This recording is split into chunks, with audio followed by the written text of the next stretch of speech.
Aloha mai kako. Welcome to the first colloquium in our spring speaker series, our spring colloquium series for the Department of Political Science. Thanks so much for joining us. We're going to be getting started. First of all, we want to say thanks so much, mahalo nui, to the UH Manoa Department of Political Science Colloquium Committee and its chair, Professor Heolimeleikalani Osorio. We also want to say mahalo to the Better Tomorrow Speaker Series and Professor Robert Perkinson, along with Shin Saito, who's providing tech support for us today. And also mahalo nui to Kate UC, who's also supporting us. Thank you all for joining us. My name is Noelani Goodyear-Ka'opua. I'm the department chair. I'm going to be the moderator of this event. And our title for today's colloquium is Interpreting the Coup, History, Media, White Supremacy, Civil War, and Ea Hawai'i. Our panel is comprised of faculty experts in political theory, constitutional law, security studies, gender studies, critical race theory, and Hawaiian studies. They are Professors Jairus Grove, Heolimeleikalani Osorio, Kathy Ferguson, Nicole Grove, and Charles Lawrence. We're very grateful and honored to have such a fabulous panel of speakers today to speak about what happened last week.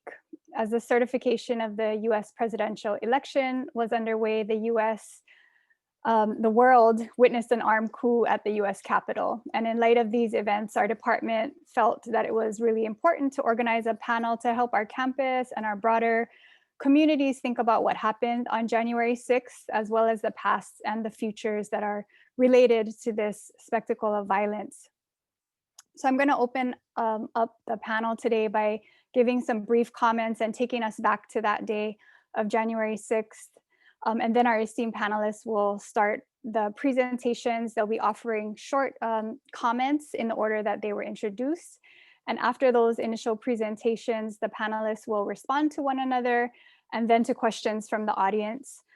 Some questions have actually been submitted in advance by UH students. And if you are joining us and you have a question, you can please use the Q&A function rather than the chat during the webinar. So to begin, in the early morning hours of January 6, 2021, the Reverend Rafael Warnock was declared the winner in a hotly contested US Senate election to represent the state of Georgia. As such, Warnock becomes Georgia's first African-American senator in the 233 years of that state's existence, and also the first Black Democrat to represent a Southern state, a former Confederate state, in the Senate. In the history of the United States, there have only been 10 other African-American US senators, Vice President-elect Kamala Harris among them. Later that same day, President Trump, his sons, and his personal attorney repeated widely debunked false claims about the election of Biden and Harris. To a crowd of supporters, Giuliani suggested that the question of election fraud be settled by, quote, trial by combat, referring to Republicans who didn't help stop the steal. Donald Trump Jr. shouted, quote, this isn't their Republican Party anymore. This is Donald Trump's Republican Party, end quote.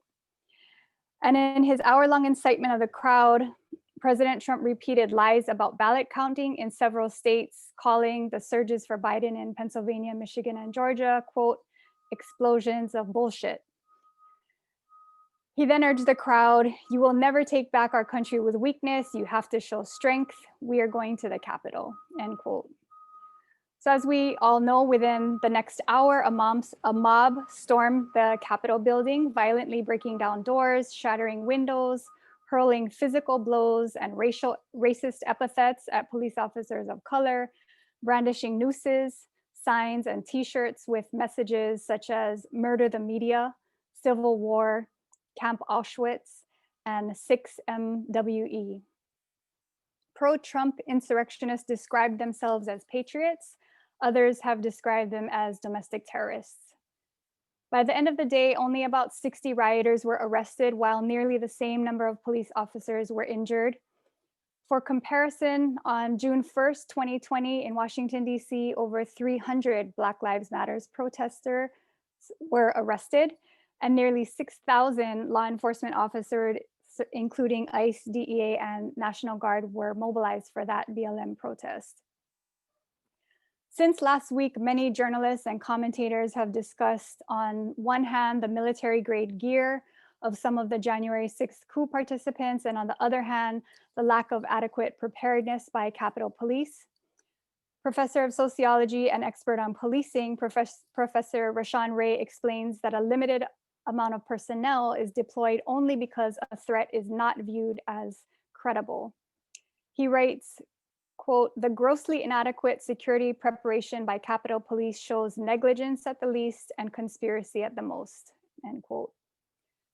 Professor Dylan Rodriguez, president of the American Studies Association, presents another interpretation, writing, quote, "Last week's spectacular white nationalist coup attempt may have been exceptional in form, but for many of us was entirely familiar in content. It is misleading, historically inaccurate, and potentially dangerous to frame this event and the conditions that produced it as an isolated or extremist exception. As the surging neo-Confederates in the Capitol building made clear, there is a long tradition of fully armed populist, extra-state, and ostensibly extra-legal reactionary movement that holds a lasting claim of entitlement on the nation and its edifices of official power.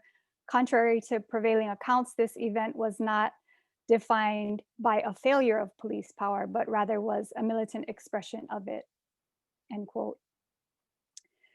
So today, this panel of voices of UH professors of political science further explores questions of what happened, how did the US get to this point, how might we think about the responses that have followed, and in particular, how can we think about the January 6th coup in our Hawaii context, and what are potential paths forward?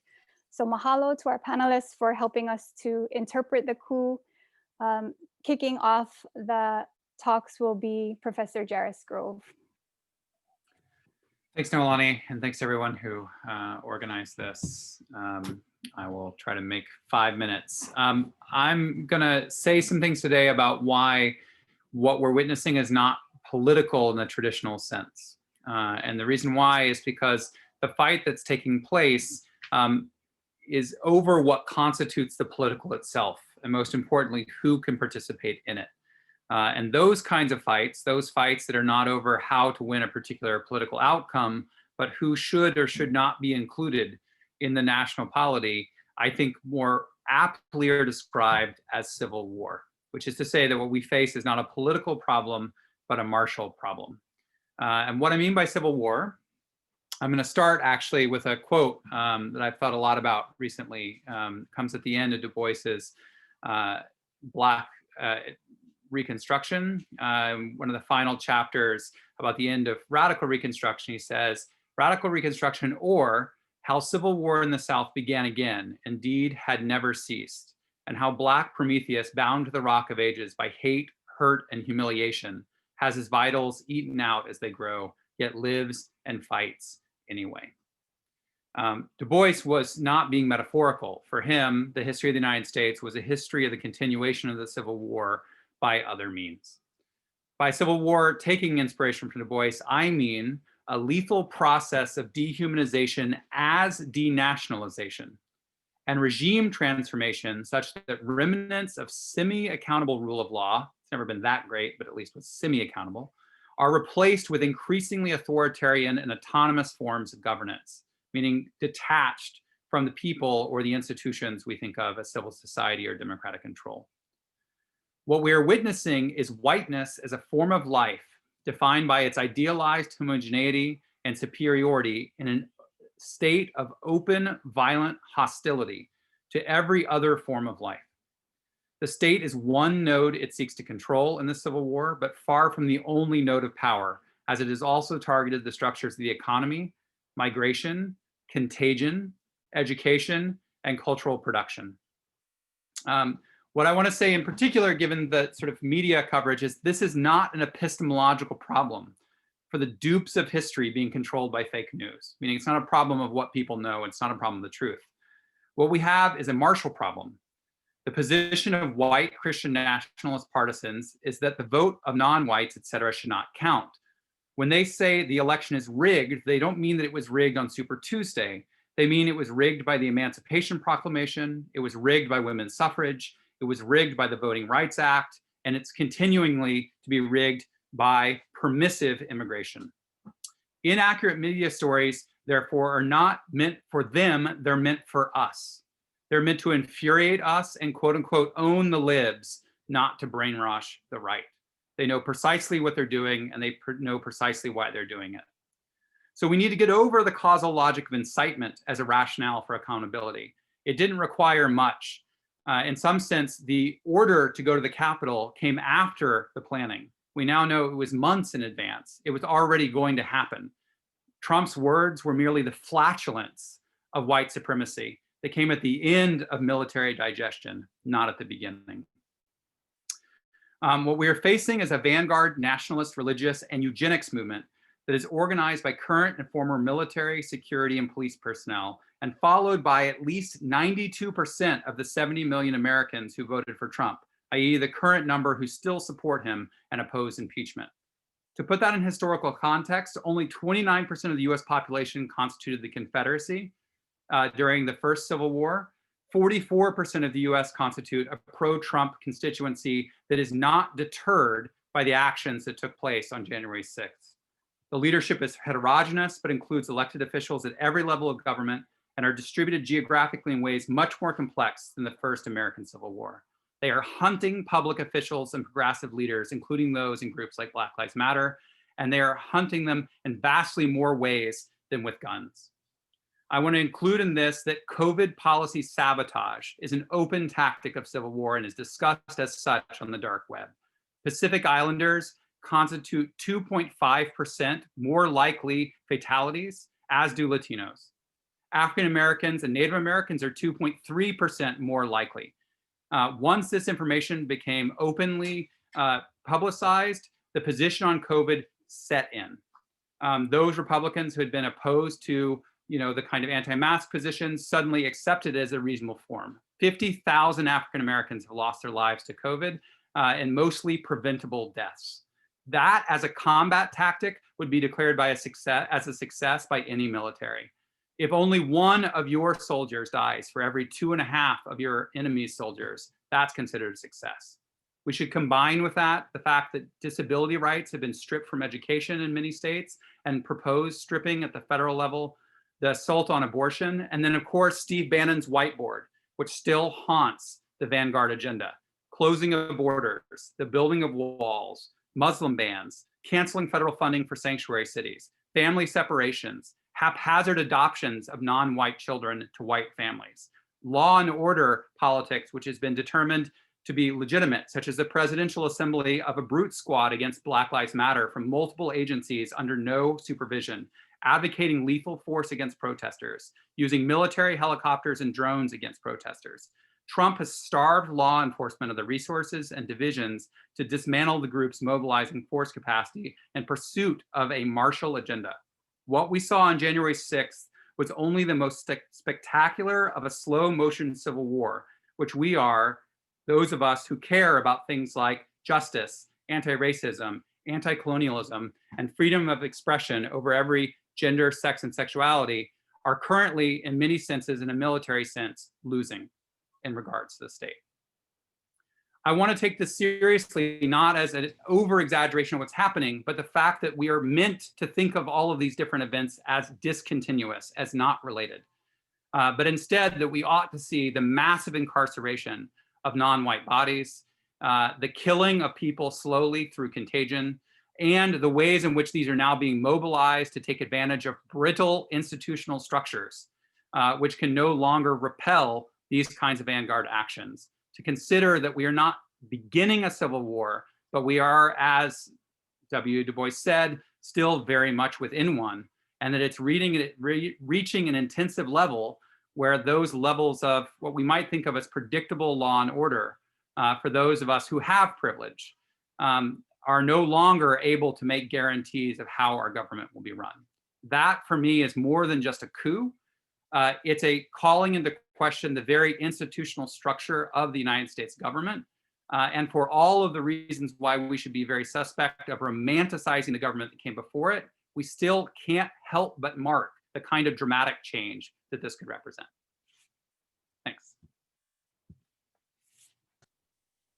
Mahalo, Jairus. A path to follow. Oh my kako. I'm Heoli Osorio. I know many folks are interested in questions around what these recent events have to do with our history and potential futures in Hawaii.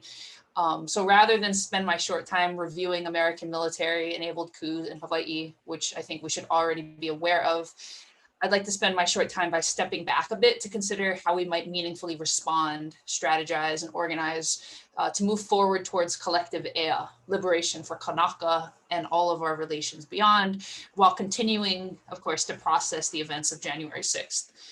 So a few weeks ago, I was in an abolitionist workshop hosted by Empowering Pacific Islander Communities, where Hawaii's own Dr. Kalani'opua Young linked the overthrow of the Hawaiian Kingdom, aided by US Marines, to the ongoing violence of the military and police state on our communities in Hawaii.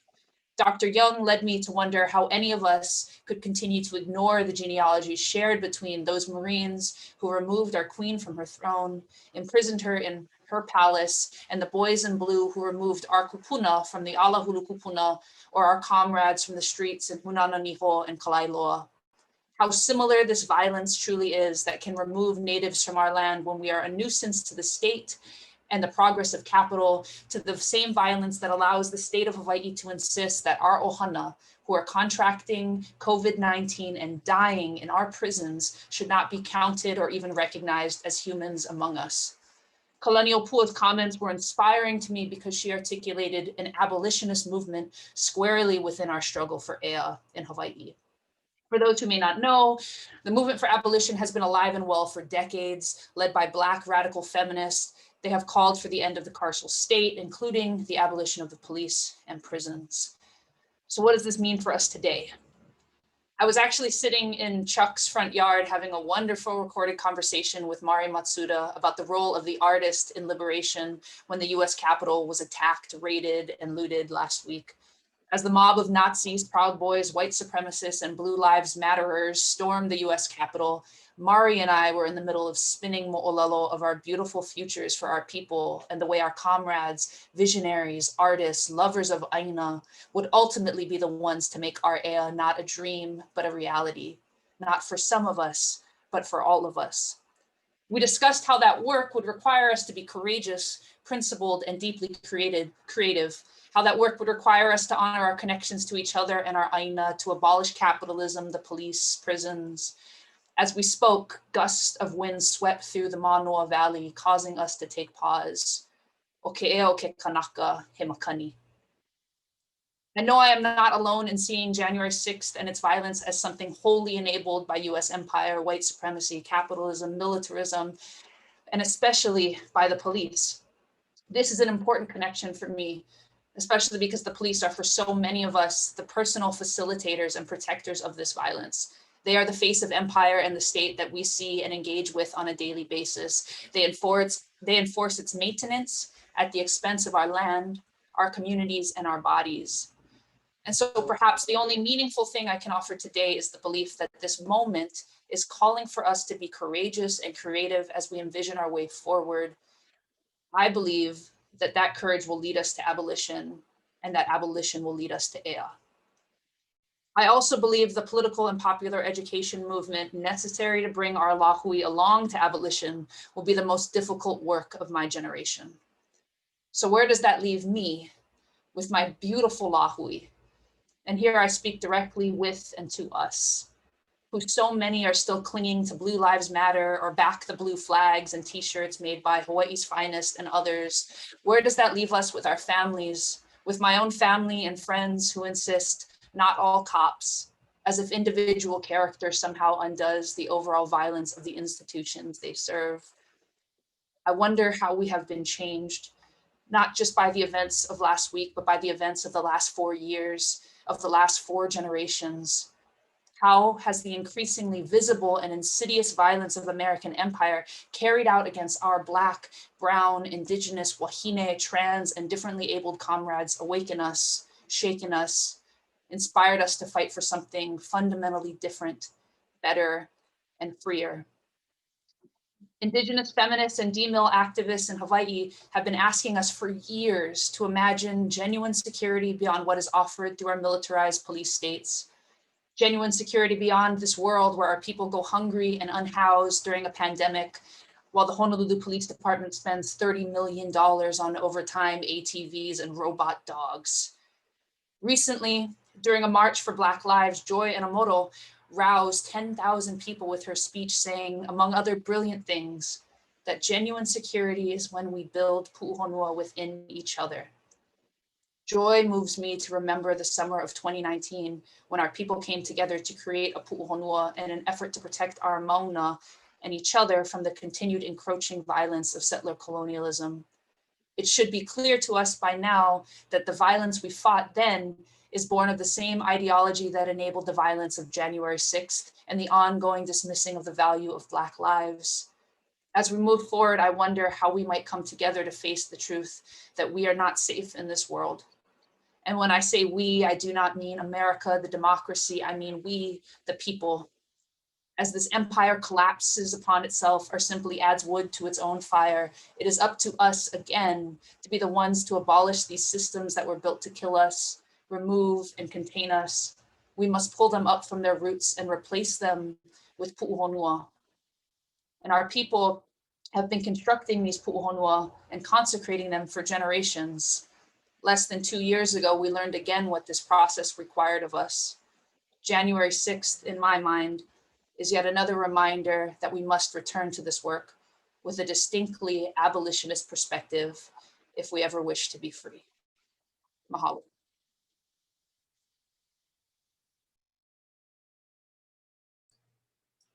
Thank you, Heoli, and thank you everyone for joining us today.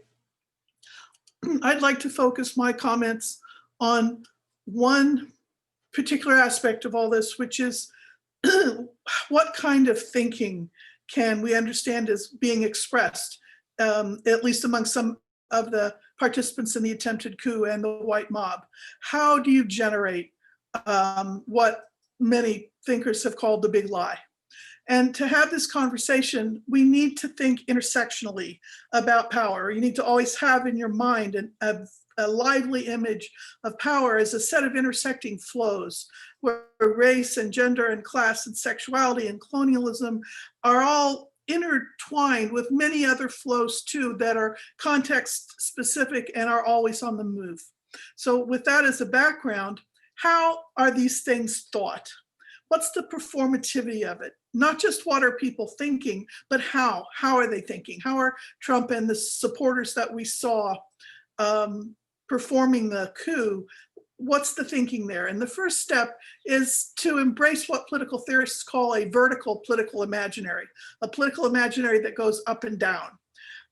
So it's a hierarchy of winners and losers, and everybody's somewhere on the line, winning over others, losing to others.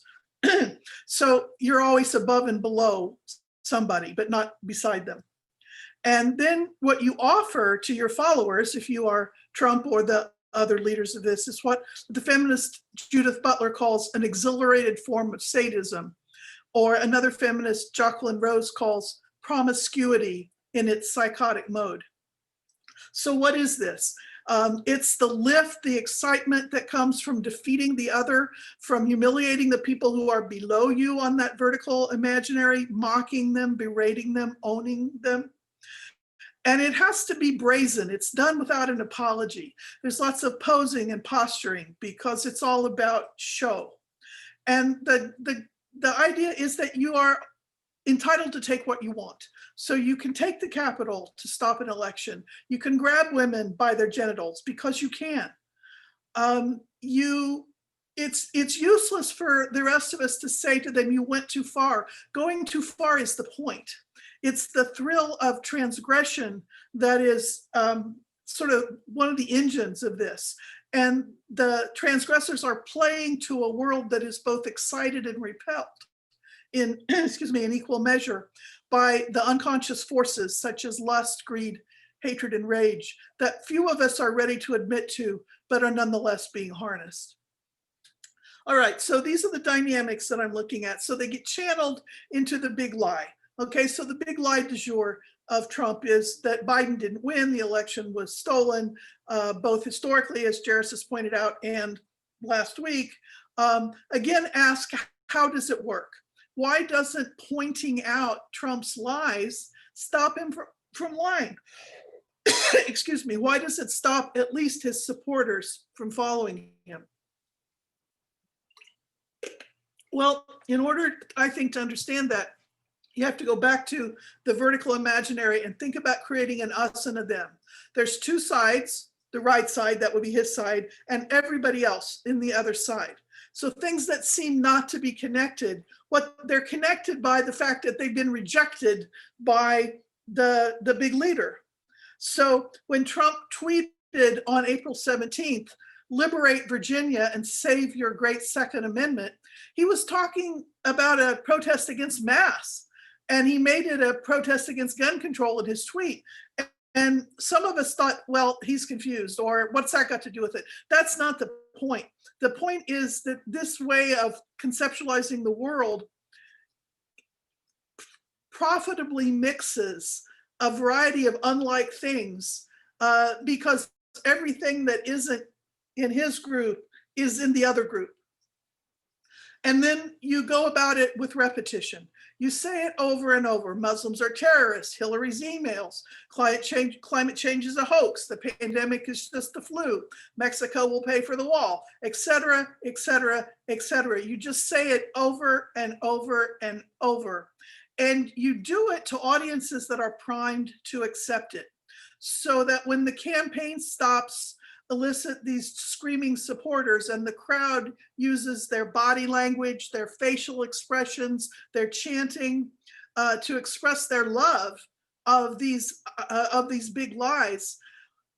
That exuding and mobilizing of hatred and fear, that is contagious. That is a putting out sort of along the capillaries of power, the sort of charge of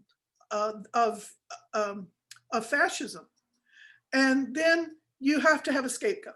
Okay, that's a very old story. Hillary is a crook. Biden is somehow both Sleepy Joe and a communist. Then there's always the anarchists or the feminists, BLM, Antifa. Immigrants are good. The post office in a pinch, China. You've got to have somebody on the other side that is the magnet of all this. And then when you get caught at it, when the people who are advancing this way of thinking or performing this way of thinking get caught, as they did a little bit last Wednesday, since we watched them all on TV, then you've got a set of excuses. So the first one is you dodge the criticism by silencing your critics through diverting attention with a state of false equivalences. Well, what about when you did X? So you never actually have to make an argument, and you don't have to call in evidence. You just keep changing the subject. Okay, so another version of that is you reverse the gaze, so that your racism, your sexual assault, your xenophobia, that's not shameful. It's the people who are trying to shame you. They're the source of shame, of shamefulness. They're the ones who should be ashamed. That your lies, your greed, your hatred, first of all, they're fine. They're not problems. And second, they made you do it. Okay. And then if that fails, you fallback position is you say, as somebody like Mitch McConnell does, okay, it was bad, he says, but the real problem is that other people keep harping on it. They just keep bringing it up. For that, impeachment is divisive. Invoking the 25th Amendment would be divisive. We need to heal. That is the logic of the domestic abuser, who beats up his partner and then accuses the partner of causing the problem by calling the police or telling somebody or leaving or making him mad in the first place. It's the attempted coup that was divisive. Holding the organizers and the participants and the enablers responsible is the needed response. Thank you.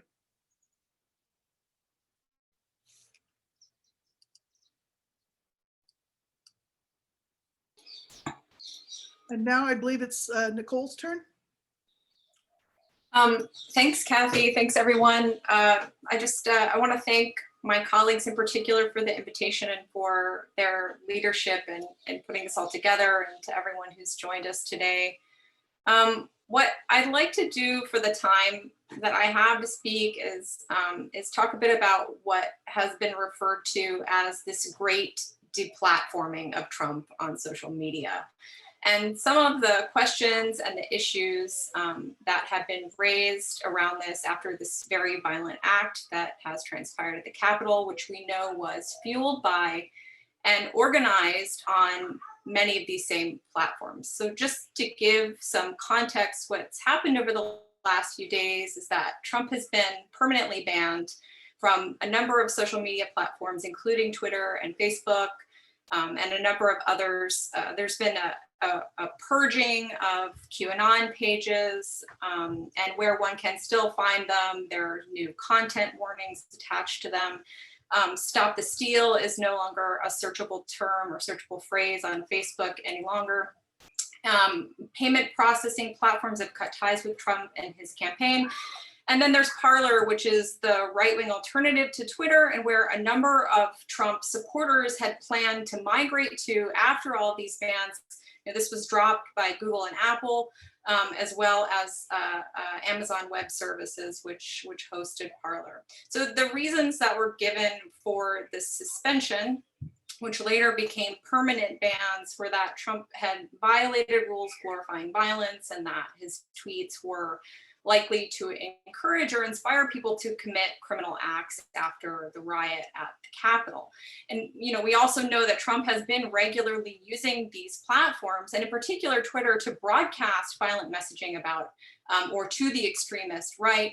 And various people and organizations have been raising alarms about this throughout his entire presidency. Jonathan Zittrain has pointed out that this broad deplatforming has come at a moment of crisis.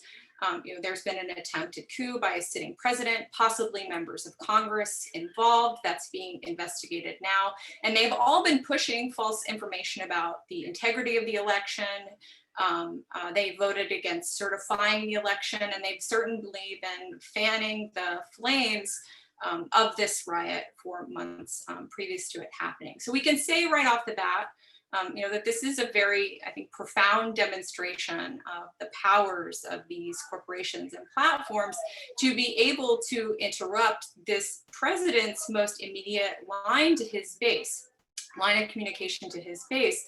And it's also very striking in terms of how it shows the ways that they control the distribution of points of information. What I think is also interesting is how in this moment, a number of world leaders across the political spectrum, and even people with whom Trump has had antagonistic relationships, have also denounced social media platforms for banning Trump after the events at the Capitol. So they include Obrador and also Angela Merkel. So I think even though these different politicians have different reasons, I think, for this concern about deplatforming, but it does speak to larger issues around the centralization of these platforms and the real world implication of their impact. And, we want to have access to different ways of speaking, of organizing, and being heard. But I also think, to the extent that we're able to do this over these specific platforms who have billions of users, it is in part a result of this centralization. So there is an anxiety around the fact that CEOs of tech companies do have as much power as they do over who gets to speak and who doesn't, insofar as that now extends to this particular president. So I think first, this idea of deplatforming Trump as setting up a dangerous precedent, which is also something that Twitter CEO Jack Dorsey had said about his own choice to ban Trump, even though he's defending that choice. What I think that when we ask this question about whether or not it's setting this dangerous precedent, we have to think about, whose speech and what kind of speech we are worried about being potentially curtailed. And I think that this discourse sets up a false choice, that there either has to be no regulation at all, or there is no freedom of expression. And I think it also suggests falsely that deplatforming isn't already happening on these platforms all of the time. Jillian York has pointed to the fact that dozens of leftist Jews, for example, advocating for Palestinian human rights, have been kicked off of these platforms. People have been banned for using the word Iran in their posts because these companies are overly concerned with complying with US sanctions. Many people for various reasons have been kicked off or suspended for otherwise engaging in what is protected speech. Women have been banned for posting in the past, posting photos of themselves nursing their babies. And there are many, many examples of men who have harassed women and others and have made direct physical threats to others online, and where those harassers are allowed to continue to use these platforms, while those that they've harassed and who've drawn attention to these incidents have been banned themselves. So now that this eye, right, is turned to groups and individuals who support and promote various kinds of racist, misogynistic, and identitarian violence, whose voice are we concerned about not being amplified? In not all cases, but in many cases, and there is certainly a trend, it's a number of people who falsely believe that their inability to amplify harassment, to amplify threats, and intimidation is a violation of their rights, which is simply not true. There is also a global issue, I think, here as well that we need to consider, which is that it's not just Trump, right? There's a recent article in the New York Times about how human rights groups around the world have been asking these companies to do more than simply take down controversial posts by people who have political power and have been linked, and these posts have been linked to attacks on Muslims in India, for example, and also violence in places like Sri Lanka and Ethiopia. And companies like Facebook and Twitter have refused to remove hate speech and other comments made by public figures and government officials that civil society groups and international organizations have argued do incite violence in these places. And so, I'm wondering if we can think about this moment productively about what civilian oversight of these companies could look like. There are a lot of people who are working on this question, have been working on this question for a very long time, and have some really productive and generative ideas about it. People involved in international human rights law have been looking at the responsibility of private companies that are operating in countries where they don't have domestic legal obligations. Many of us are still using these platforms. Some of us are using them less and less, and also understand that sometimes they're necessary, right? They're necessary to communication. They are necessary to organizing. But some of us are able to take a kind of moral position and not using them. But the truth is that there are still many, many people using them today. So there are billions of people on these platforms. So I'm glad that Trump is off of Twitter. But I will say that these platforms did not ban Trump because they had this moral awakening. We know that they're driven by structural biases in terms of how racist, misogynistic, and right-wing posts are amplified. But we do need to think about how governments can fulfill their obligations to promote a climate where companies have to respect and protect human rights in their functioning, and they need to integrate these rights into their company standards. And that this needs to be done in collaboration with oversight bodies that are not beholden to the same kinds of guiding principles that the companies are that they are providing oversight for. And I'll stop there. Thanks very much.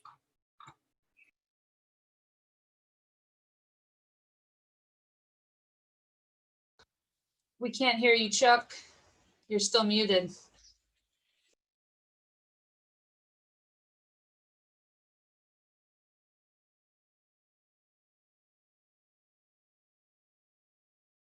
The wrong thing. Okay, you got me now. So I just started to say that I wanted to thank the organizers of this, not just for organizing it because it's an important topic and for asking me to join you, but just for giving me the opportunity to be with all of you again when I haven't been able to do that for these many months. When Heoli and Noelani sort of first put up the poster, I exercised my prerogative as the kupuna and emeritus to not go first, and then I was placed last, which always has its advantages and disadvantages. It's fine for me because I've heard all this wonderful stuff, and I'm not really so concerned about people saying things that I had planned to say as by being able to incorporate what they've said. So I'm just going to go through what I had to say, which Noelani put out some words that each of us was, and I said, well, I'll take white supremacy because I always talk about white supremacy. So I said, I'll talk about white supremacy again, right? And I mean this not just from that I always talk about white supremacy, but that I do believe that white supremacy is central to this in so many ways. I was, as Heoli said, I was sitting watching Heoli and Mari engage in this wonderful discussion about our futures and the way art can enlighten those futures. When Noe Silva called me on the phone and in a very desperate voice said, are you watching what's going on in Washington, D.C. at the Capitol? And I wasn't. So I turned it on. My first reaction was not the reaction of surprise as shock, but the reaction of course. Black people in general were not surprised or shocked by these images. What we experienced was the far greater fear and terror that we feel because we know the mob is coming for us.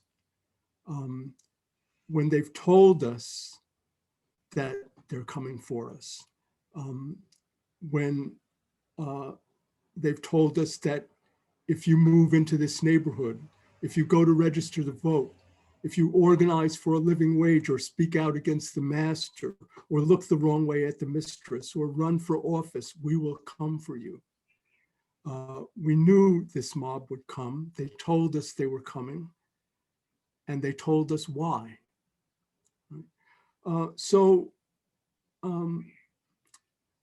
Jairus says this isn't politics, it's about civil war. And I think that's so, but I think for Black people, both Jairus and Heoli are right that the politics, white supremacy, of resistance to white supremacy has always been both about civil war and abolition. Because although it's true that maybe in some technical sense, it's not politics if you're talking about who should be included in the polity. The struggle against white supremacy has also always been about who should be included in the polity, because this was a nation that was established specifically to exclude Blacks from the polity. It was in the Constitution. Not only were we excluded from the polity, but white supremacy excluded us from humanity as well, right? And those things are very, very central to this. So the other thing is that the politics of white supremacy is the politics of terror and violence. It always has been. In white supremacy's regime of violence, state violence and vigilante violence are inseparable. The police officer's knees suffocating George Floyd, the bullets that police fired into Breonna Taylor's body are not different than the killings by vigilantes of Trayvon Martin or Ahmaud Arbery. Indeed, they're also inseparable from the everyday violence of the carceral state, of segregated schools, of homelessness, of lack of health access to health care, and they serve the same purpose, these extra-legal violences and violences by the state. And they've always been integrated. When Malcolm X called violence as American as apple pie, I think it was Rat Brown who said cherry pie, but they both meant the same thing. They did not just speak of the general prevalence of violence in our culture, but also of the politics of violence as white supremacy, the centrality of violence in the maintenance of white power in a so-called democracy. It begins with the enslaved as property in a situation where it was quite clear that power or the politics of who governs was always determined by violence. The only reason you obeyed the master, the only reason you followed the law, the only reason you didn't run away was because of violence. Before and following the infamous Hayes-Tilden Compromise of 1877, the overthrow of Reconstruction was accomplished by violent assaults on elected officials that were exactly like the assault on Congress. Elected biracial governments were overthrown by mobs, by a coup d'etat in New Orleans, in Wilmington, North Carolina, in cities throughout the South. So it's not unprecedented that violent racists have tried to and succeeded in overturning democratic elections through mob violence.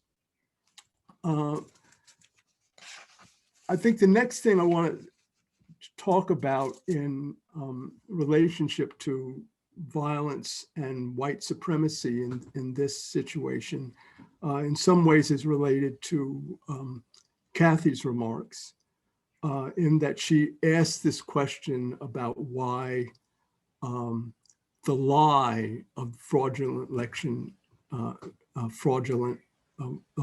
and a stolen election is believed. One of the other things that struck me as I watched the faces of the mob at the Capitol was their total lack of fear of repercussion, their sense of righteousness.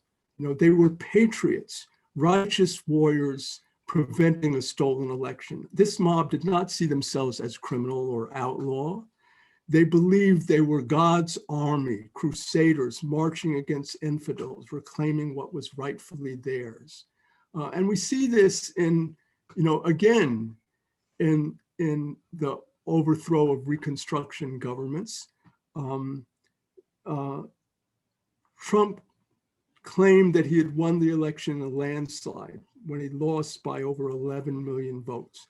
One poll showed that 65% of Republicans, not just a small band of QAnon crazies, believed that Trump won the election. And Kathy's asked this question and said some wonderful things about why this is believed. Our colleague Neil Milner argued in Civic Beat that more than anything else, last week's attack on the Capitol was about protecting white political identity and maintaining white power in America.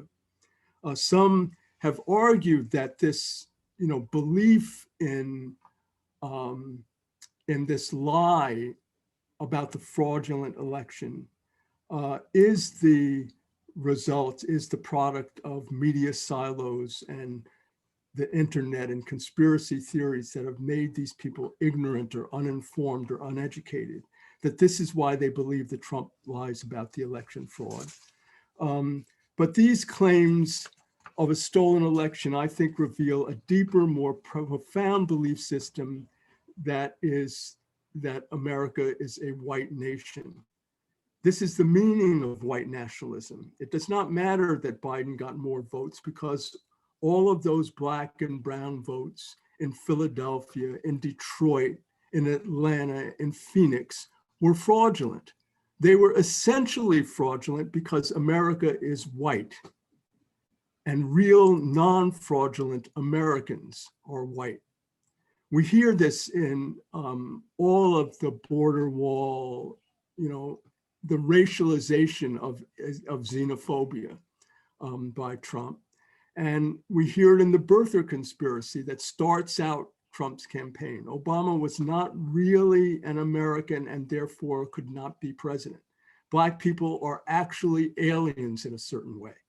They're not truly American, and only true Americans are white. So I sort of see this as about, make America white again. It's not really that you believe that there were fewer votes for Biden, but the election was stolen because it allowed these people to be counted as Americans when in fact they are not.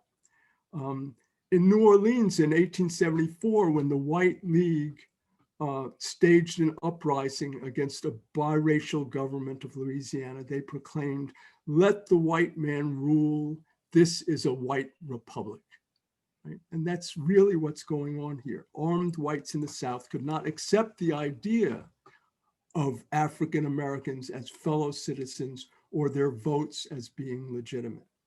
So the claim of a stolen election begins with the belief in white entitlement to the property right of whiteness, to right entitlement to a white America. And as Jairus said, this is really about who is the polity, right? And it's an assertion when you say this is a stolen election because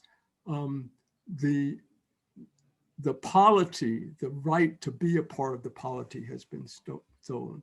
So when enslaved persons ran away and escaped freedom, whites believed that their property had been stolen, and they sent slave catchers to take the property back with violence. Of course, the fugitive slave law sanctioned that violence. So in fact, I see this white nationalism, this notion of the stolen election as these mobs coming to take back their white property, to take back, and that's why they feel so righteous about it. That's why it is, in fact, they're taking back what is theirs. This, so I think the other thing that goes with this is the way in which this white supremacist narrative of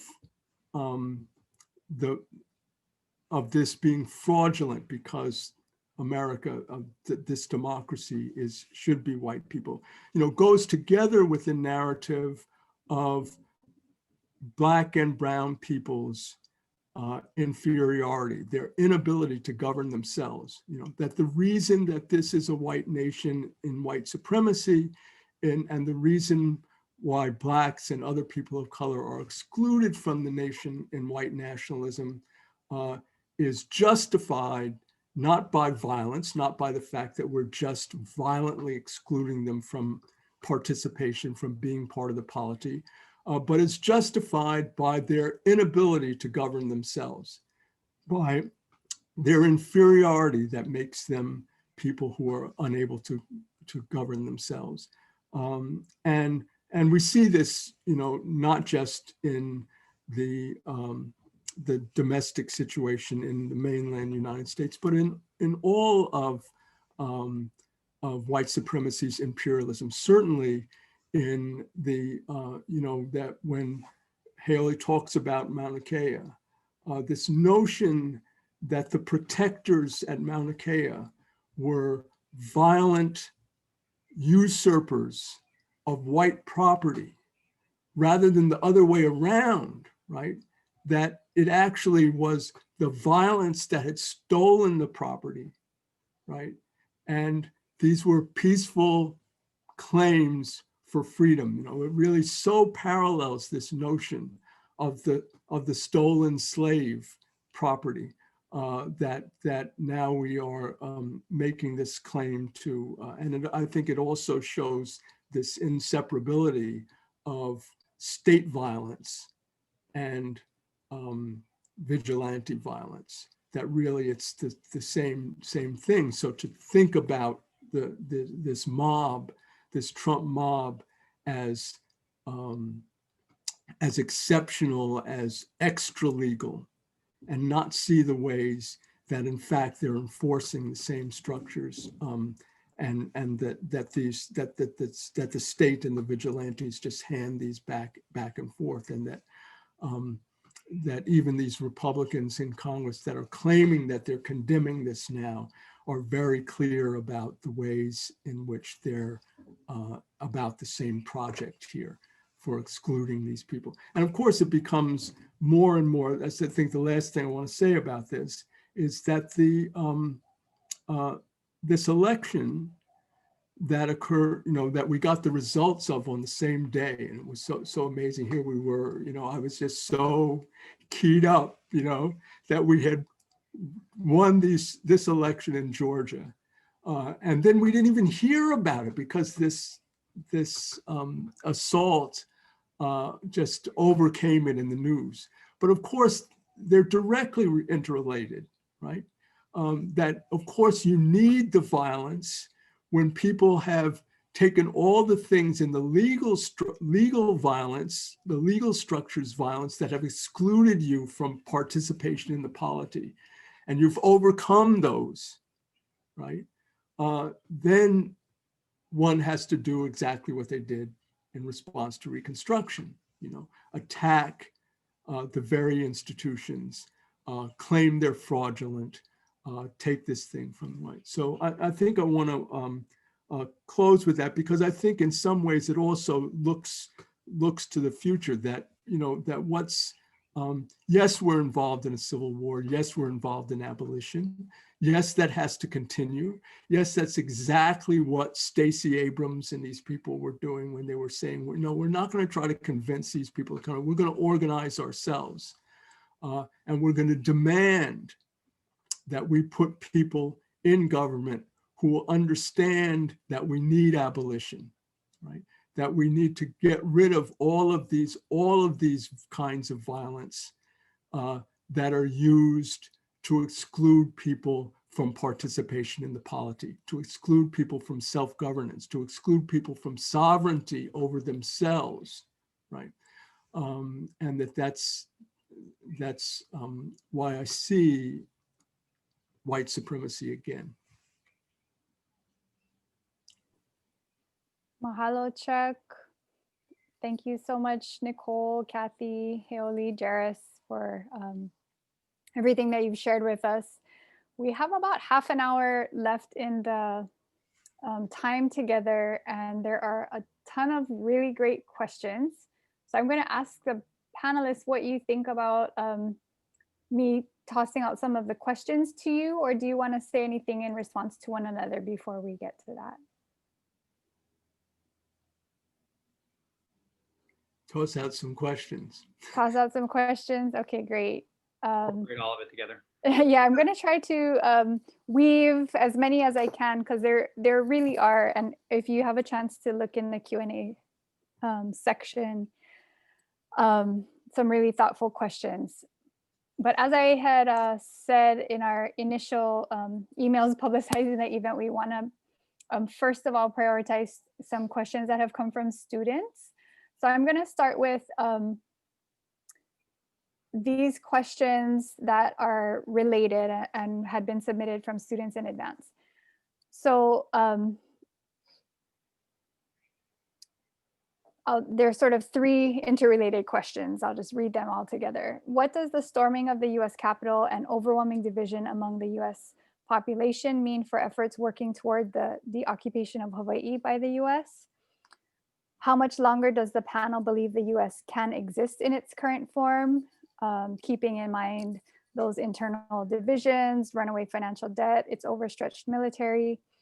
And should the US government dissolve for whatever reason, whether it be civil war, revolution, etc., what can Hawaiians as a lahui, and perhaps also extending that to people in Hawaii more broadly, be doing now to prepare for such an eventuality or such a situation? Anybody want to take those I don't want to questions. go first, but I was wondering if you could also paste that in the chat too. Sure, I will do Um, that.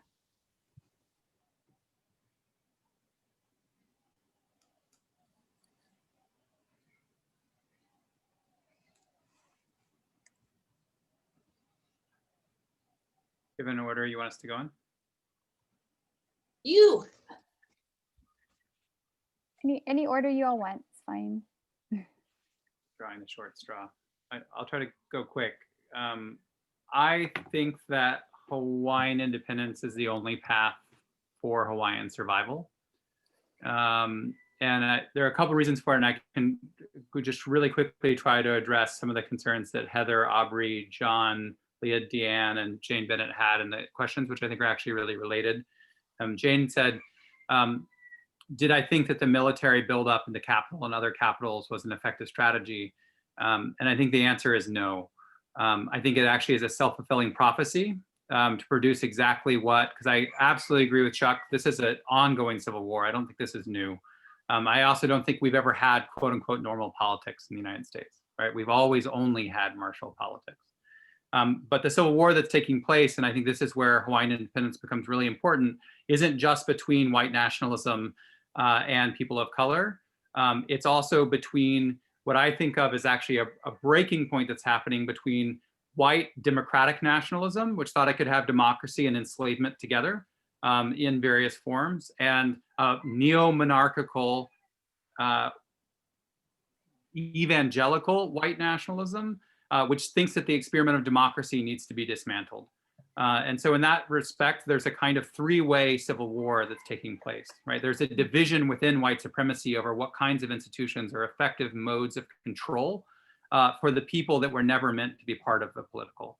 And so in that respect, I can't imagine a version of Hawaii that is, in Haley's words, for all of us, that starts with the choice between, for me, what is a wrench and a 9mm pistol.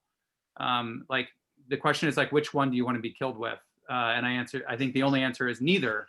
And that neither in this place, I think is a Hawaiian struggle for abolition. I think the thing that then I'll shut up, that we have to take seriously though, and this gets to Heather, Aubrey, and John's question, is that whether we're reaching the limits of radical pluralism. The people who stormed the Capitol are not people I can share the world with. And they're certainly not people I can share institutions with. And we have to decide and think about what that means for a much more intensive version of anti-violence that doesn't look like the kinds of non-violence that a lot of people who look like me could do kind of lackadaisically, right? To be opposed to violence, but not be in favor of putting our bodies on the line. And I think that's the real crisis for those of us who don't want to be part of either the white nationalist democracy or the white nationalist monarchical, sort of theocracy. Then there has to be a way for us to follow people like Heoli and Chuck and others that is more than just being on a side. And I think that's what we're witnessing. And my concern is that while I'm really excited about Georgia taking seats in the Senate or in the House of Representatives, while vital, because the only option is militarizing the Capitol, using, in some sense, the Secret Service to try to dismantle these movements, which probably has to happen, right? Until we have something else, that should be ongoing. But it will only produce the conditions for full-scale warfare for the people who think that they're already, in some sense, digging in. And so when people ask about questions like healing or unity or even, I cringe a little bit when I hear Heoli say all of us, because I want to believe in her all of us. But as, a mostly white man, all of us scares the shit out of me because there are 70 million people who want us dead. And, Chuck's experienced that his whole life. I've only experienced that intermittently, but now it's a permanent state of anxiety. And so, I think that's where we have to start asking questions. And I don't think it's enough to say that we can just sort of fix, right? There's nothing to fix. I think we're quickly approaching a position where it's about starting over and finding other people to follow. I'm not sure what I want to say, but I know I have something. I'm trying to, because I'm trying to seriously think about what Jairus has said in terms of this question of, what do we do? Can a country continue to exist in its current form? And specifically with reference to what could the Georgia election mean as a first step, not as a solution, not that getting tiny majority in the Senate and having Kamala make the deciding vote can really make a difference. I don't think that's what Georgia was about. I guess I think that Jairus's description of the current, what the current battles are, is an accurate one. And I wonder a little bit about, and I'd be interested in what Heoli thought about what it means to say that the answer is Hawaiian independence, because I think that particularly when we look at the history of how long that we've been in this civil war so long, I don't think it's a war that is going to be over soon. I think the battle is ongoing, and then the thing that we have to learn is, how we do abolitionist battle. I think it's true that that one of the things has to be dealing with directly with just saying we're not going to. You've got to stop killing us, and thinking about what you do about that.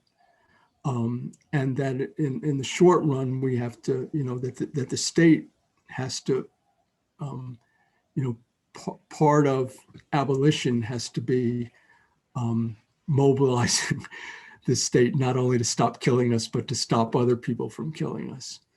And that, that isn't done by just getting 2 more people in the Senate, but it is, I think, part of the long-term project of organizing what increasingly can become, although Heoli alluded to the problem of how many of us, when she says us, are so confused about this stuff that we're on the wrong, that we're out there, joining the people who want to continue to do violence with us, but trying to engage in this war in a way that we can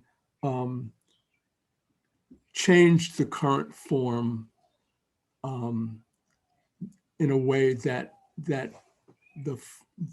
I think realistically is not, we used to always have these debates back in the 60s with the Black nationalists who actually thought we could all pick up guns and just, win the war. And, that it's not going to involve that, but I think there are ways and there are structural things that need to happen. Part of this violence starts out, for instance, even with the Senate itself. The Senate is established as an institution to maintain slavery, right? And now we have this so-called, not only white democratic system, but a system that's set up so that the places, a very small, like 40% of Americans and white can control government, even when, just by the fact that not just by gerrymandering, all that stuff, which we have to fight, but just by the fact that there's this misallocation of population and representation. So I think that, part of this is the ongoing politics of the sovereignty movement and Black Lives Matter, of keeping what this politics is really about in front of us, and speaking about it in those terms, and not being diluted and tracked to the side by all of these narratives that claim that we're not engaged in this battle, right? So that we do our politics, even the part of it that's electoral politics and the part of it that's doing things within our own communities and parallel institutions and all of those. We always do all of that politics with the fact that we're engaged in this battle in front of us, and that it is all about fighting against violence against those people who are oppressed by that violence, and that part of that, because the vigilante violence, the violence isn't all coming from the state. So we're also having to demand that the state not only stop the cops from killing us, but stop the Proud Boys from killing us as well.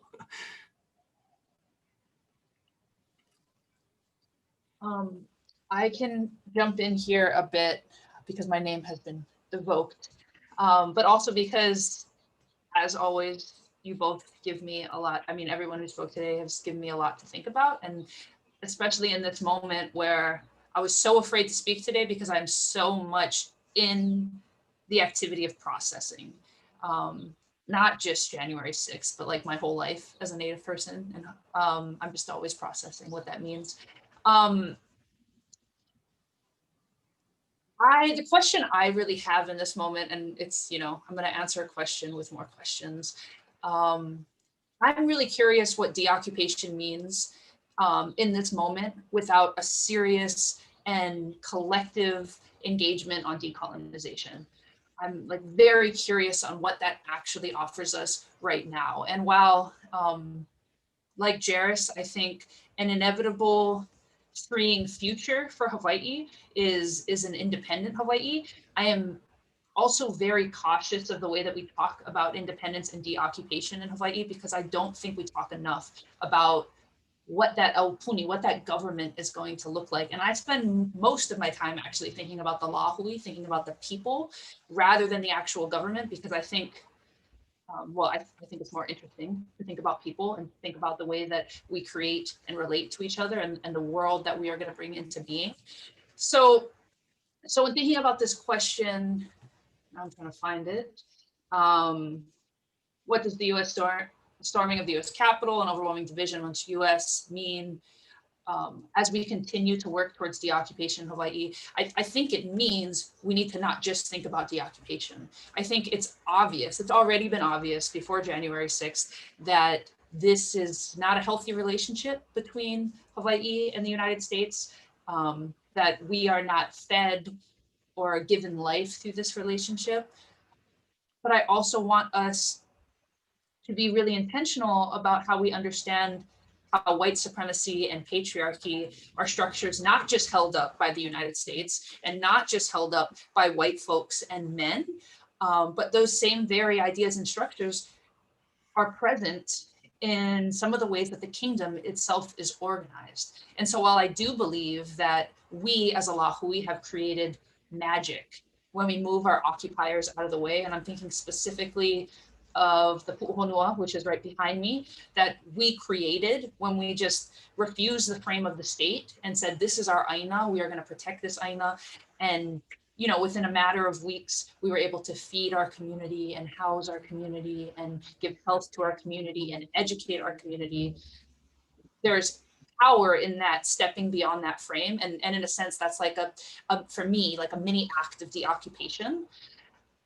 I also understand that most recent articulation of that magic was not entirely and explicitly led by Hawaiian Kingdom deoccupation nationalists, right? That work was largely done and carried on the backs of folks who have been talking and thinking about decolonization, some of them who have been talking and thinking about abolition for quite a long time. This is the work of women and queer folks that, and folks who are studied in the sacred teachings of our ancestors for generations that held that space and offered an alternative to the state.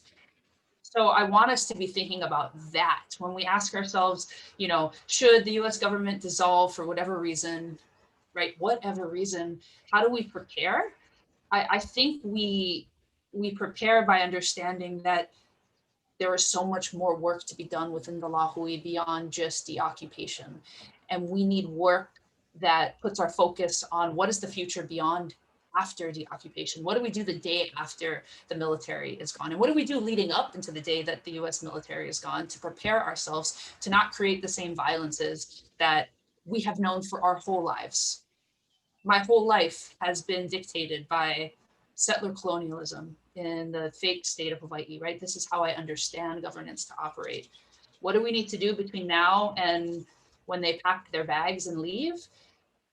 I think, you know, my short presentation today is really about, we need to take abolition more seriously into our like toolbox of what decolonization means in Hawaii. And that's going to be the work to kind of prepare us for that future. I'm also really productively challenged by this idea of who is all of us. I think my reaching out to like this future for us all is a part of me not being ready to abandon that great grand us in the creation of this future. But it's also my own trying to reckon with questions of abolition that are also like much newer to me than other folks even on this call. And so how do I call for abolition in a meaningful sense without also acknowledging that, yes, like Jairus, there are people who I don't really want to live in the future with. So a part of this work and this preparation is figuring out like, what do we do with that discomfort? Where are those questions trying to lead us? And how do we stay open to as we process this, our concepts of independence and sovereignty? What does that mean? And then I also want to say, like, what does Hawaiian independence mean to us? What does native sovereignty across Turtle Island mean to us? So that we don't just like place Hawaii in this exceptional rule of the falling of US empire. So I think that's all I'll say, but mahalo. Mahalo. Kathy, can I kick the ball over toward you? And look, I'm looking specifically at some of the questions that relate to what Heoli was discussing there. One of the questions that was directed to you is, are there ways or methods to help people think more horizontally? How can we address combat vertical thinking and the resulting aggression? And these connect with some other questions from viewers who are asking really specifically about, how do I speak to the students in my classrooms, you know, in K through 12 schooling? How do I speak to my family members who have been convinced by the big lie? So maybe you could share with us some of the wisdom from this last year of sabbatical you've had to in thinking about some of these kinds of issues. Thank you, Noelani, and I want to thank the folks who posed those questions, even though they're very hard and I don't have good answers. I always think that when you think about change, you have to think about, you can't look for the one right approach. You have to have a big toolkit, and you have to have lots of strategies, and you've got to be flexible about which ones are you're going to pull out and which ones you're going to use. Having said that, I'm at heart a teacher, and I'm always going to think about education. And I think that to help us get a grip on this, one thing we might do is to think about the connection between the millions of people who don't think Trump should be impeached, even though he just incited an armed rebellion, or who voted for him in the first place, or who couldn't be bothered to vote in this election, given how high the stakes were. And the people who can't imagine or can't bring themselves to wear a mask or socially distance or stay at home in the pandemic. Thinking intersectionally always means looking for connections between things that might seem really unconnected, or that it's a far-fetched connection, but I don't think this one is far-fetched. It seems to me that there's a common impoverishment of the commons going on here, that there's not enough of a sense of what it means to have a common arena of life. that we participate in, that partially defines us, that we have to take care of. If I could do one thing, and of course I can't, so I can make one up and, you know, nothing will happen. But if I could do one thing about this, I would say K through 12 education ought to have a strong public health component, that every kid in every classroom ought to spend time thinking about health as public health and learning the examples of why public health matters and how does a pandemic work and what it's got to do with individual behavior connecting to common life. That seems to me that one of the ironies about living in the United States is that we have all this trumped up language about how democratic we are, but in reality, very few people spend very much time engaged in self-governance in their lifetimes. They spend a lot of time in institutions where they do what they're told. And some of those are families and some of those are schools and a lot of them are workplaces. And the idea that there's public life and that what you do in the public is you talk, you listen, you try to understand things, you make decisions, you look at the consequences of them, you revisit it, you make more decisions. That it seems to me we are impoverished as a society in our experience with actually doing self-government as opposed to vacuous promotions of ourselves as a democracy. And so that doesn't help the teacher who has angry parents right now. And I wish I had a good idea. I don't have one. I mean, you know, change the subject. I don't know. But in terms of what I think could matter, the constitution of a commons and showing people how, whether they want to be or not, they are in various commons already. It's not like it's out there and we're in here. We're already there, but the less we know about how they work and what to do about it, the more we screw them up. So that would be, as a teacher, where I would start. Mahalo. We have a little bit less than 10 minutes left, so maybe we can have everyone take one more shot at offering some closing thoughts. And if you want to respond to a particular question or to something someone else has raised, that'd be great, but not necessary. What do you want us to take away? So why don't we, maybe we can go backwards from the order we spoke in and start with Chuck. Okay. I think what's got me thinking at this moment is, you know, in part again comes from Heoli, in part from Jairus's question about people he doesn't want to live with. And this is interesting for me because, you know, when I first really got to know Jairus in my junior faculty seminar, and, you know, and we had people introduce their grandmother starting up, and, you know, and Jairus comes from a background where if I just had the stereotype about him, I might have said, oh, he's one of those people I don't want to live with, right? And obviously, some things happened in his life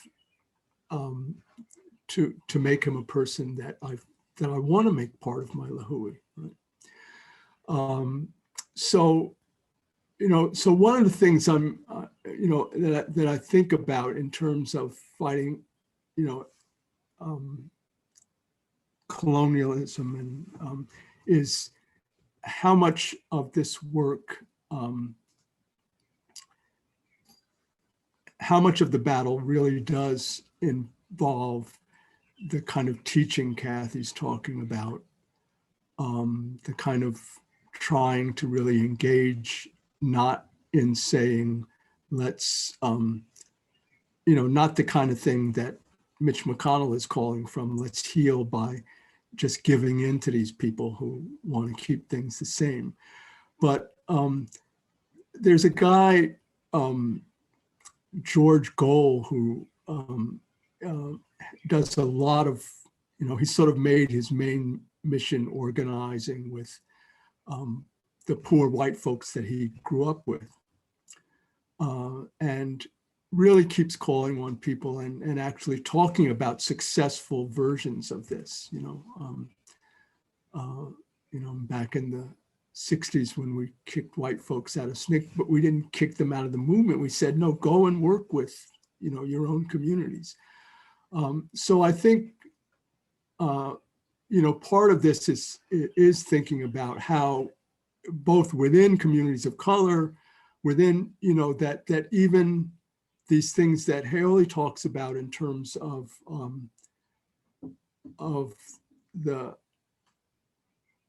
when you create your own community, you're still battling these abolition battles, means that we're always also engaged in trying to include ourselves in the polity by expanding the polity to be enlarging our own family, that's part of the struggle. So I'm wondering a little bit, again, to ask a question rather than answer it, sort of what people think about that part of it, that doesn't, I don't feel ready to, to try to go and talk to these people that stormed the Capitol. But I have, Mari and I always talk about the fact that, she has relatives in Wyoming who probably voted for Trump. So we always talk about, well, how do we talk to them? There are people who come and, sit at our table and whose all of their other values, you sort of think, how could they possibly, and you certainly think that when you go and see these Kanaka, with the MAGA hats on, you sort of think, well, what do I have to do? So I think that's the other, part of the project of the Commons. And I think, of course, all of the issues that Nicole is raising about, what happens when these technologies, kind of take everybody out of the common, even though they're claiming to put us in a larger common, because of the way they get siloed. But I think that's something we have to seriously think about, how you both engage in resistance and at the same time, talk to people in a way that isn't compromising, but does open up the possibility of their becoming part of us.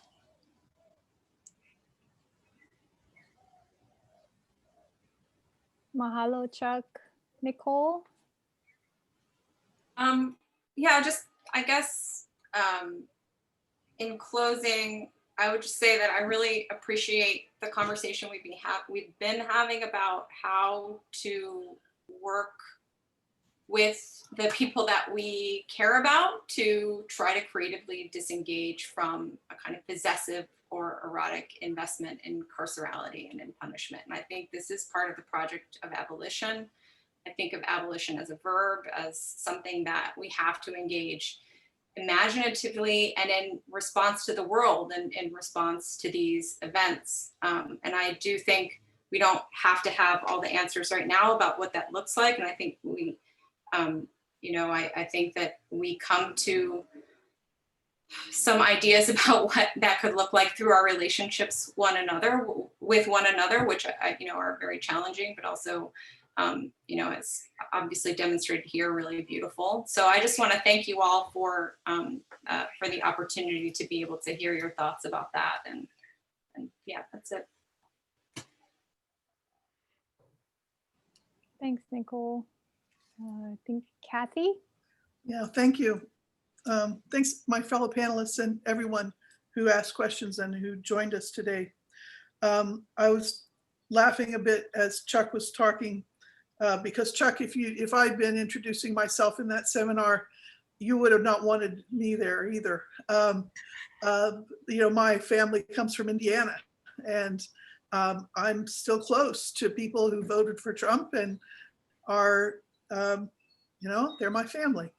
I think we can never, in our politics, this sort of expansive we that I'm going to think of intersectionally as feminists and indigenous resistance folks and critical race theorists and so forth, can never give up on the working class. We can't stop factoring capitalism into the intersectional analysis that we have of power and of how it works. And to keep reminding ourselves, capitalist exploitation harms people, that economic inequality harms people. And so one very practical thing I can say that I hope we all do is join a union. If you're already in a union, get involved in your union. Make your union better. Support changes that help other people get involved in unions. That union organizing is one site, not the only one, perhaps not even the most important one, but one important site where a sense of a commons can be generated and then can be built on.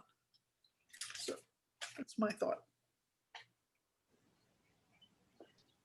Ooh.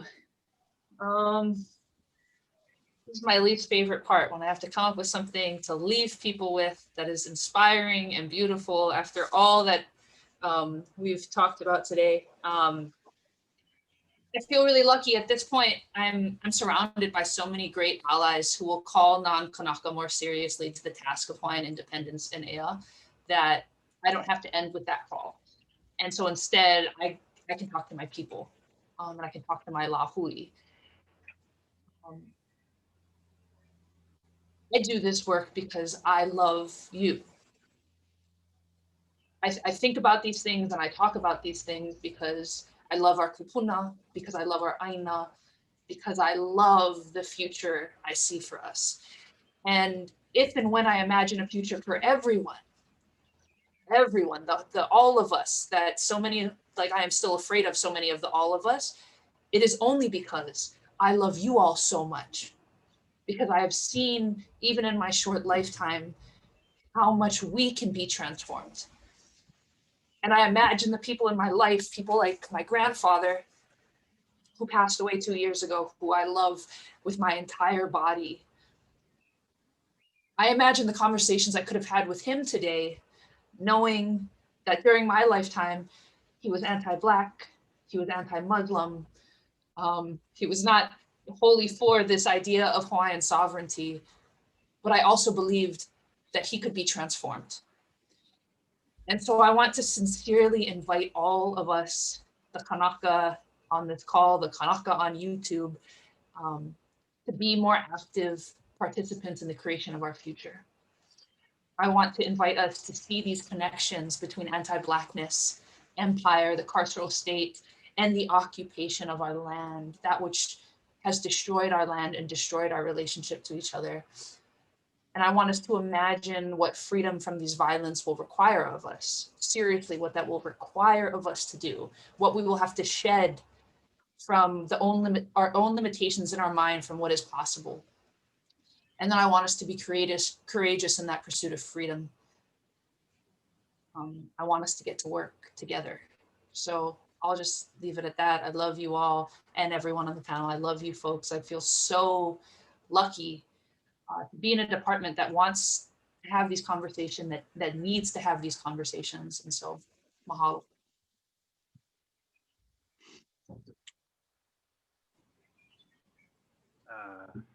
I've got to go last. For me, the most important thing is how do we take care of each other? And I think that's going to have to get a lot more specific very fast. I think we have to start thinking about what collective defense looks like, which is not just a mirror image of what's coming for us. I think in the near term, We have two possible futures, which I think will require more than electoral response or even the traditional collective action responses we've come to understand. The first is that Biden decides to crack down on quote unquote all protesters with swift violence to show that law and order is of the day. That will drive the right underground to use more and more violent forms of insurgency.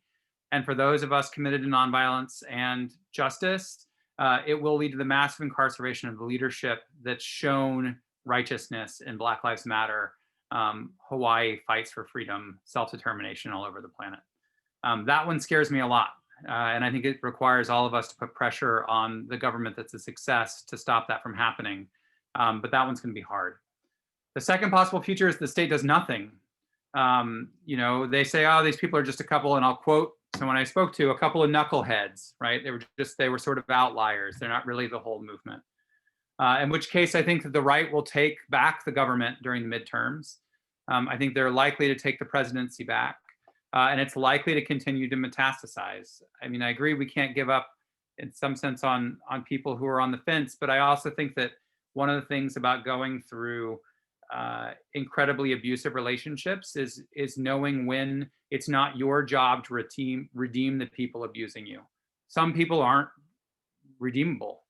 And we have to make some decisions about what collective defense looks like that makes sure that our commitment to the humanity in everyone is not a commitment to the opportunity for that humanity to betray us.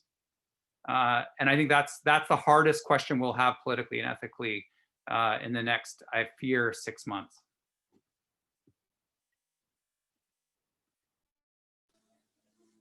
Thank you, Jairus. Thank you, everyone. I think the way I'd like to close is, of course, to mahalo each of you for helping us to interpret this coup, January 6th, and also remind all of us that this weekend we're going to be remembering the coup that took place 128 years ago, right here in Hawaii,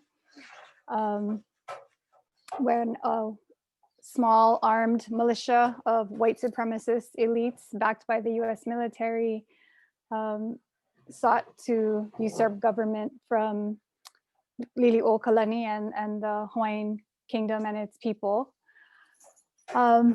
And I also want to leave, like Heoli, it's always a little daunting to think about what are the words you can leave with. So I'm gonna leave with a quote, and it's actually a quote that I read to my class yesterday.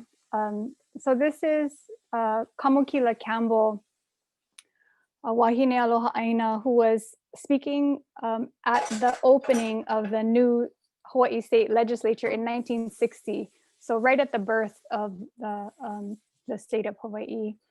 And I want to mahalo Dean Saranilio for bringing this speech to light and printed and interpreted in his book, Unsustainable Empire. So Kamokila is channeling Pele, and here we are in this time of great hulihia in the world and in Hawaii. So it seems apt that we have the leo of Pele Honua Mea to take us out today. So the speech goes, or the quote goes like this: "My people, my beloved people of Hawaii, nay, I am here with you in all the attributes of womanhood to alert, guide, and protect you, the present and future generations, against the many pitfalls that could engulf you in hasty decisions and spectacular progress. Now that we are at the crisis of our destiny, are we to fall into oblivion?" And for me, this quote really inspires me to continue to think about the questions that some of our audience members posed about what can an independent Hawaii today and into the future look like, and how can we create and renew and strengthen the relationships that build resilience among our peoples here in the face of the various possible futures that Jairus laid out in his comments just a minute ago. So thank you all for joining us, and we hope you will join us again for our next colloquium in a few weeks. Mahalo nui. Ahuiho. Mahalo. Ciao. Thank you.